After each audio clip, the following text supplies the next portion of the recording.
மனைவியை அடிக்கிறது, கொடுமைப்படுத்துறது, மனைவியை ஏசுறது, மனைவியை அடிப்பதெல்லாம் லா இலாஹ இல்லல்லாஹ் மிகப்பெரிய குற்றம்.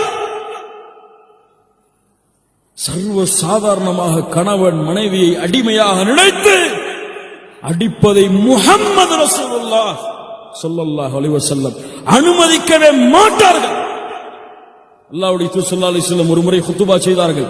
நான் கேள்விப்படுகிறேன், உங்கள் மனைவிமார்களை நீங்கள் அடிப்பதாக நிறுத்திக் கொள்ளுங்கள், அவர்கள் விஷயத்தில் அல்லாஹ்வை அஞ்சிக் கொள்ளுங்கள். உடனே எல்லா ஆண்களும் அடிக்கிறதை நிறுத்தி கொண்டாங்க.